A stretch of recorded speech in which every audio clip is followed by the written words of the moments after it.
Miss news TV. డ్రైవర్ల సంక్షేమ బోర్డును ఏర్పాటు చేయాలి. ప్రభుత్వ సంక్షేమ పథకాల్లో అర్హులైన డ్రైవర్లకు రిజర్వేషన్ కల్పించాలి. డ్రైవర్ల పిల్లలకు విద్యా ఉద్యోగ ఉపాధి రంగాల్లో ప్రాధాన్యత కల్పించాలి. రవాణా శాఖ మంత్రి జిల్లా నుంచి డ్రైవర్ల సంక్షేమ బోర్డు ఉద్యమం ప్రారంభించాం. ప్రభుత్వం మా డిమాండ్లను పరిశీలించి అమలు చేస్తుందని ఆశిస్తున్నాం. బస్టాండ్ నుంచి లేబర్ కమిషనర్ కార్యాలయం వరకు పాదయాత్ర నిర్వహించిన డ్రైవర్లు లేబర్ కమిషనర్కు వినతిపత్రం. టీఆర్సీపీటీయు రాష్ట్ర అధ్యక్షుడు కౌడ సతీష్ కుమార్.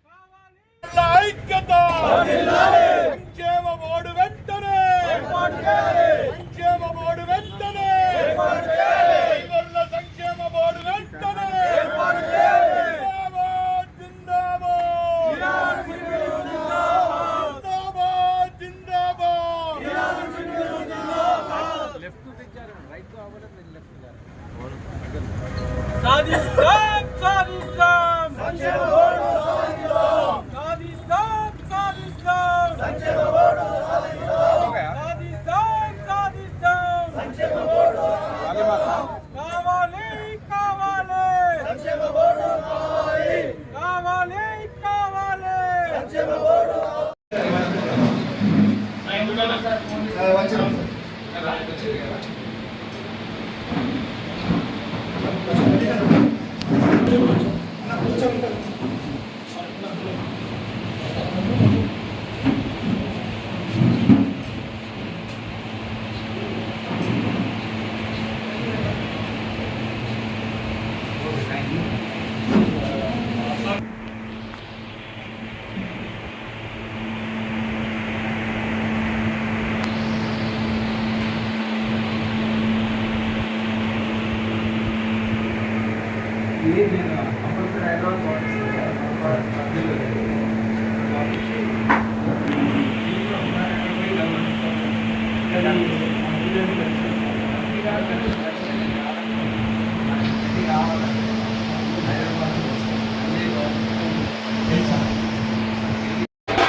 టీఆర్సీపీటీఓ కరీంనగర్ జిల్లా అధ్యక్షుడండి. అయితే ఈరోజు మా టీఆర్సీపీటీఓ కరీంనగర్ జిల్లా ఆధ్వర్యంలో మా రాష్ట్ర అధ్యక్షులు సరస్వతి గారి అధ్యక్షతని ఈ ర్యాలీ తీస్తున్నాము. వాస్తవానికి సంక్షేమ బోర్డుతో పాటు మా కరీంనగర్ జిల్లాలో కూడా చాలా సమస్యలు ఉన్నాయి. ఒకటి ఏంటంటే మాకు మెయిన్ పార్కింగ్ ప్రాబ్లం ఉంది. లారీ నేను ఆఫీసు ఇట్లా వ్యాన్ అంటే ఇట్లా ఉందో మాకు కూడా కట్టేయమని కోరుతున్నాం. కరీంనగర్ జిల్లాలో మొత్తం 12,000 మంది డ్రైవర్లు ఉన్నారు. కొంతమంది డ్రైవర్లు ఇక్కడ కరీంనగర్లో ఎప్పుడైనా వచ్చి వాహనాలు పెట్టుకోవాలనుకుంటే ఇక్కడ రోడ్ల పక్కన పెట్టుకోవాల్సిన పరిస్థితి ఉంది. అట్లానే మా కరీంనగర్ జిల్లా డ్రైవర్లకి మన రేషన్ కార్డులు ఇవ్వాలనేసి, ఆ రిజిస్ట్రీ కార్డులు కూడా ఇవ్వాలనేసి, ఇంటి స్థలాలు కేటాయించాలని, తర్వాత ఈ డబుల్ బెడ్రూమ్ కోటా కూడా మాకు కేటాయించాలని కోరుతున్నాం. టీఆర్సీపీటీవీ ఆధ్వర్యంలో పెద్ద ఎత్తున ర్యాలీ నిర్వహించడం జరుగుతుంది. కారణం ఏదైతే గత 10 సంవత్సరాల నుంచి కానీ అంతకుముందు నుంచి కానీ తెలంగాణ సాధించక ముందు నుంచి కానీ డ్రైవర్లకు సంక్షేమ బోర్డు ఏర్పాటు చేయండి. అనేక మంది డ్రైవర్లు మరణాలకు పాలవుతున్నారు, అంగవైకల్యం పొందుతున్నారు.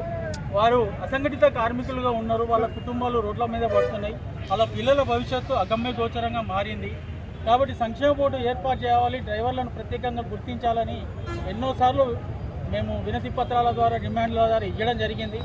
అంతేకాకుండా ఈ అసెంబ్లీ ఎలక్షన్ల ముందు కూడా మన manifesto committee chairman Sridhar Babu గారిని కూడా కలిసి మేము విన్నవించుకోవడం జరిగింది డ్రైవర్ల సంక్షేమ బోర్డు గురించి. అప్పుడు తను పరిగణలో తీసుకొని దాన్ని మేనిఫెస్టోలో కూడా పొందుపరచడం జరిగింది. ఈరోజు పరిస్థితి ఏంటంటే వాళ్ళ రాజకీయాలు తప్ప మరి ఇటు కార్మికులు ఏదైతే కోరుకున్నారో మనం ఏదైతే మేనిఫెస్టోలో పెట్టినామో అది అమలు పరచడానికి ముందుకు రాని కారణంగా ఎప్పుడైతే ప్రమాణ స్వీకారం అయిన వెంటనే మంత్రి గారిని కూడా కలిసి విన్నవించుకోవడం జరిగింది. సార్ మాకు డ్రైవర్ల సంక్షేమ బోర్డు ఏర్పాటు చేయండి. లారీ డ్రైవర్లు, క్యాబ్ డ్రైవర్లు, ఆటో డ్రైవర్లు చాలా మంది నెలల కొద్ది దూరం పోతుంటారు, ఇంటికి వస్తారో రాలేదని పరిస్థితి ఉంటుంది. భయం బతుకుతుంటారు, ప్రాణాలు అరిచేతిలో బతుకుతుంటారు. వాళ్ళు ఇంటికి వచ్చేదాకా కూడా నమ్మకం లేని పరిస్థితి. అటువంటి డ్రైవర్లు చనిపోతే పరిస్థితి బాగాలేదు సార్. వాళ్ళను ఆదుకోవాలంటే మాట్లాడు కూడా అవ్వట్లేదు. మీరు ప్రభుత్వం సంక్షేమ బోర్డు ఏర్పాటు చేయాలని మీరైతే అసెంబ్లీలో చెప్పడం జరిగింది. దాంతోపాటు మాకు మేనిఫెస్టో పెట్టడం జరిగింది. అమలు పరిచే విధంగా ప్రయత్నం చేయమని చెప్పేసి వినతి పత్రం ఇచ్చినాము, కానీ ఇప్పటికి కూడా జరగలేదు. కానీ ఈరోజు ఏదైతే పొన్నం ప్రభాకర్ గారు రవాణా శాఖకు మంత్రిగా ఉండి కరీంనగర్ ముద్దుబిడ్డగా ఉన్నారు. మరి రేవంత్ రెడ్డి గారి మీద మాకు నమ్మకం ఉంది. ఖచ్చితంగా సంక్షేమ బోర్డు ఏర్పాటు చేశారనే నమ్మకం ఉంది. కాకపోతే తొందరగా చేయాలనే ఉద్దేశంతో కరీంనగర్ జిల్లా నుంచి ఈ పోరాటం మొదలై, ఈ ర్యాలీ మొదలై ఆల్ ఓవర్ తెలంగాణలో మొత్తం అన్ని జిల్లాల పరిధిలో జరిగి చివరకు నగరం నడిబొడ్డున చలో హైదరాబాద్ కార్యక్రమాన్ని కూడా తెలంగాణ రాష్ట్ర క్యాబ్ ప్రొటెక్టర్ ట్రేడ్ యూనియన్ తీసుకుంటుంది. అందులో భాగంగా ఇప్పుడు ప్రజెంట్ కార్మిక శాఖ కార్యాలయానికి వెళ్ళి కమిషనర్ గారికి కలిసి మర్యాదపూర్వకంగా సార్ మా బాధలను పట్టించుకొని ప్రభుత్వం తీసుకెళ్లి మా డ్రైవర్ల సంక్షేమ బోర్డు ఏర్పాటు చేయాలనే ఉద్దేశంతో ఈ ర్యాలీ నిర్వహించడం జరుగుతుంది. నా పేరు సతీష్ కుమార్, రాష్ట్ర అధ్యక్షుడు, టీఆర్సీపీటీ రాష్ట్ర అధ్యక్షుడు, తెలంగాణ రాష్ట్ర క్యాబ్ ప్రొటెక్టర్ ట్రేడ్ యూనియన్ రాష్ట్ర అధ్యక్షుడు.